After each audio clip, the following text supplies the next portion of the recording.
Une entrée de port est une manœuvre compliquée et en France, c'est l'apanage de ceux qu'on appelle les pilotes portuaires. Ils guident les immenses bateaux de croisière ou de commerce. C'est un métier très fermé avec un savoir-faire et des codes. Reportage au port du Havre, Émilie Queneau, Antoine Laroche. Dans le lointain, il paraît tout petit. Mais le Jules Verne est l'un des plus gros porte-conteneurs du monde. La vedette des pilotes doit s'y amarrer en pleine mer.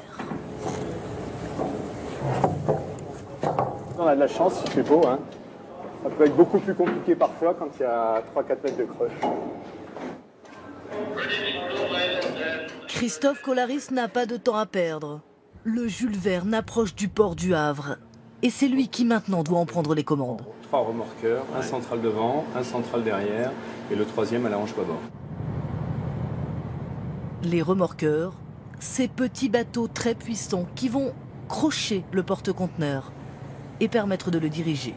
Ils sont les jambes, Christophe est la tête, le pilote connaît tous les écueils du port. Actuellement, on a une toute petite dérive vers la gauche, que je vais corriger tout de suite. 106. Donc là, je viens de donner au barreur l'ordre de cap qui va suivre. À présent, on était au 105, maintenant il est bien au 106. Le commandant a beau arriver d'Asie et avoir piloté sur des milliers de kilomètres, il doit laisser la barre à Christophe pour les derniers mètres.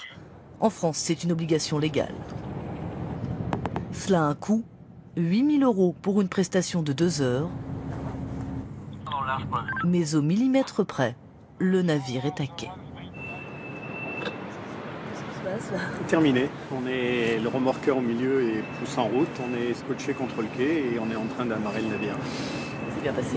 Voilà, parfait, pas de problème. Le travail de Christophe terminé, le compte à rebours commence. Le Jules Verne doit être déchargé en 24 heures.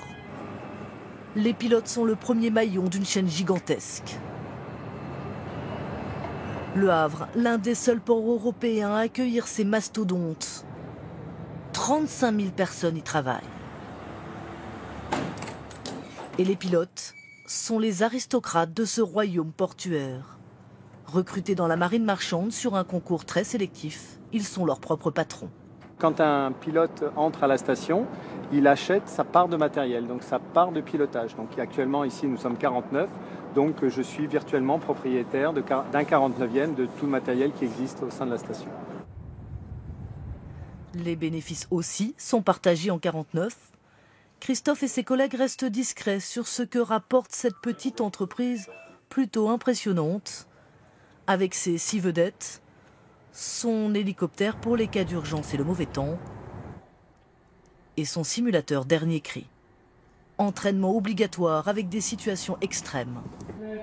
Combien de barres, elle est restée coincée tout à gauche. Ok, stop engine.